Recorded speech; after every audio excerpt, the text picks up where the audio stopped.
मुर्शिदाबाद में खून की होली का खौफनाक सच। बंगाल के हिंदुओं, योगी का संदेश सुन लो।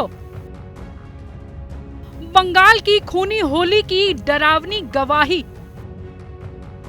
बंगाल के हिंदू बिलख रहे हैं, कट्टरपंथियों के खौफ से तड़प रहे हैं। अपना सब कुछ खो देने के बाद उनके पास बस आंसू बचे हैं, जो मुर्शिदाबाद हिंसा के बाद से ही उनकी आंखों से लगातार बह रहे हैं। लेकिन जब राष्ट्रीय महिला आयोग की टीम दिल्ली से वहां पहुंची तो पीड़ित की जुबान से जो सच निकला वो बंगाल की खूनी होली की डरावनी गवाही है। क्योंकि यहाँ पीड़ितों ने बताया कि तलवार लेकर घुसे दंगाई खून की होली खेलने की धमकी दे रहे थे। सवाल भी पूछ रहे थे कि हमारी रक्षा कौन करेगा। इस बीच हिंदुओं को योगी ने बहुत बड़ा संदेश दे दिया, जिसे सुनना बहुत जरूरी है। नमस्कार, आप देख रहे हैं जनतंत्र टीवी। मैं हूं आपके साथ पल्लवी सिंह।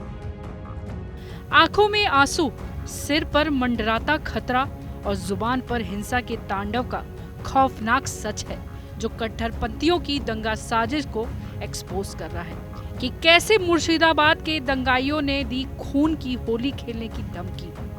बंगाल के मुर्शिदाबाद में हिंदुओं पर अत्याचार का ये वो डरा देने वाला सच है, इससे शायद ममता बनर्जी की सरकार सुनना ही नहीं चाहती या फिर कट्टरपंथियों की करतूतों पर पर्दा डालना चाहती है। लेकिन दंगाइयों की हकीकत अब सबके सामने आ चुकी है, क्योंकि बंगाल में राष्ट्रीय आयोग की टीम पीड़ितों से मिल रही है। मालदा में एमसीडब्ल्यू अध्यक्ष विजय राहटकर ने अपनी टीम के साथ विस्थापितों का हाल जाना है।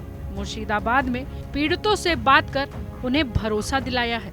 उनको धैर्य देने के लिए आई हूँ, उनको विश्वास देने के लिए आई हूँ, और वो अकेले नहीं है, उनके साथ हम सभी हैं। महिला आयोग की टीम ने ग्राउंड जीरो पर देखा तो उनके मुताबिक मुर्शिदाबाद में हिंसा की वजह से 800 से ज्यादा लोगों को अपना घर छोड़ना पड़ा। पलायन करने वालों में ज्यादातर महिलाएं और छोटे बच्चे शामिल हैं। 3 दिन के दौरे पर इनके बीच आई एनसीडब्ल्यू की टीम जांच के बाद केंद्र सरकार को अपनी सिफारिश भेजेगी। वह कानून से जिन लोगों का कोई लेना देना नहीं, उन हिंदुओं को वह कानून विरोधियों ने ऐसे जख्म दिए हैं जो आंसू बनकर उनके आंखों से बह रहे हैं। लेकिन दंगाइयों की भीड़ ने कैसा आक्रमण किया, उनकी खौफनाक दास्तां आइए आपको सुनाते हैं। सर, हम लोग कुछ नहीं चाहते हैं। हम लोग को बीएसएफ कैंप यहाँ पर दिला दीजिए, क्योंकि हम लोग यहाँ पर सुरक्षा चाहते हैं, अपने आप के लिए सर, अपने बच्चे के लिए सर, अपने पति के लिए सर। बस हम लोग कुछ नहीं चाहते हैं। कैंप यहाँ पर बहुत जरूरी है सर। अभी तक हम लोग सुरक्षित नहीं है। आप लोग जो देख रहे हैं अभी तक हम लोग का डर नहीं गया है सर। हम लोग अभी बाहर कैसे जाएंगे, बच्चों को कैसे भेजेंगे, बेटी सबको कैसे भेजेंगे सर। इतना ही नहीं, दंगा पीड़ित महिला का दावा है कि तलवार लेकर घुसे कट्टरपंथियों ने खून की होली खेलने की धमकी दी। यहाँ पर शुक्रवार कितना तारीख से 11 तारीख को हिंदू मुसलमान तो नहीं बोलेंगे, हम लोग भाई भाई पहले थे, लेकिन अचानक 3:30 बजे करीब यहाँ पर पत्थर बरसाने लगा। था मिठाई का दुकान, उसको भी तोड़ फाड़ दिया। यहाँ तक कि हम लोग के घर के छत पर देखिएगा आप लोग, कितना पत्थर वो लोग मारा है। हम लोग का छोटा छोटा बच्चा, हम लोग का सिर फूट गया है, मेरा सासू माँ का ठेहुना फूट गया, मेरा घर में जा जाके मेरा लड़की लोग को निकाल रहा है। हम लोग को औरत लोग को शांति नहीं है। यहाँ पर खेलेंगे खून से होली खेलेंगे, होली खेलेंगे खून से। हिंसा पीड़ित ये महिलाएं अपनी तकलीफ छुपाए भी तो कैसे, तभी तो अपने को खोने का, अपने घर बार को खोने का दुख दिख रहा है। मुर्शिदाबाद दंगे की पीड़ित इन महिलाओं ने उस दिन की जो सच्चाई बताई है वो आपके रोंगटे खड़ी कर देगी। पत्थर मारे, तलवार निकल कर सबको काटने का हुमकी दे रहे लोग। हम लोग क्या करें बोलिए आप लोग? वो तो खून से होली खेलेगा। लड़कियों को लेकर जाएंगे, ऐसा धमकी दे रहे हम सबको। हमारे पास बीएसएफ के कैंप के अलावा कुछ भी चारा नहीं है। हम लोग बहुत ही परेशान है, बहुत। लड़के लोग काम पे नहीं जा सकते हैं, सब घर में बैठे सब। बंगाल की महिलाएं अपना दर्द महिला आयोग की टीम को सुनाई। खुद बंगाल के राज्यपाल ने भी मालदा में पीड़ितों से मुलाकात की।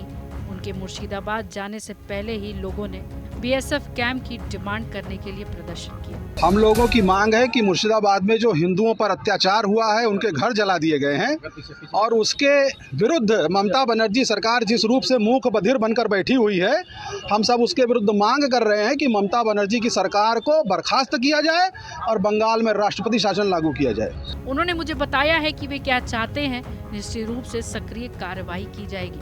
बंगाल के हालात को देखते हुए ममता सरकार और उनकी पुलिस के खिलाफ गुस्सा बढ़ता जा रहा है। विश्व हिंदू परिषद ने बंगाल हिंसा और हिंसाओं पर अत्याचार के खिलाफ मोर्चा खोल दिया है। बीएचपी ने पश्चिम बंगाल में राष्ट्रपति शासन लगाने की मांग को लेकर देश भर में विरोध प्रदर्शन किया।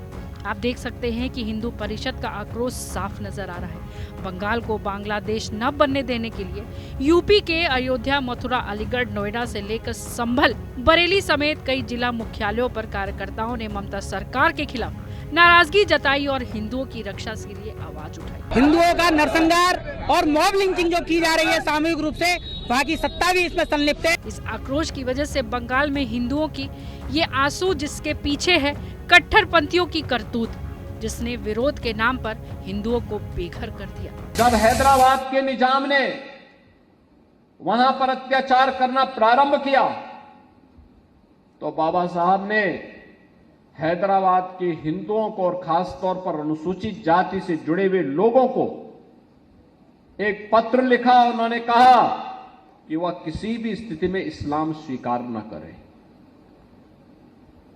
कतई दबाव में न आए। योगी बोल तो रहे थे, हैदराबाद को लेकर उनका सीधा संदेश और इशारा बंगाल और बांग्लादेश के हिंदुओं को लेकर था। मुर्शिदाबाद हिंसा पर सियासी माहौल तो गर्म ही है, लेकिन हिंदुओं को सरेआम खून की होली खेलने की धमकी दी जा रही है। तो फिर ममता सरकार क्यों योगी मॉडल नहीं अपना रही है? दंगाइयों के मंसूबों को नाकाम करने के लिए योगी जैसा हंटर चलाना ही होगा। कार्रवाई ऐसी हो कि हिंदुओं पर हाथ डालने से पहले कोई भी कट्टरपंथी 100 बार सोचे। आपका इस पर क्या कुछ कहना है, हमें कमेंट कर जरूर बताइएगा। और आपको ममता बनर्जी का ये बयान जरूर सुनना चाहिए। दीदी के मुताबिक बंगाल में सब चंगा है और कहीं कोई पंगा नहीं, तो वो जो है बीजेपी की वजह से है। तो क्या है, आइए आपको आगे सुनाते हैं। में कितना लोगों का मौत हुआ, कितना लोगों ने इंजर्ड हुआ, कोई लिस्ट ऑफ पब्लिकली दिया? नहीं दिया। बड़ा बड़ा बात करते हो, किसने एनकाउंटर में मारा?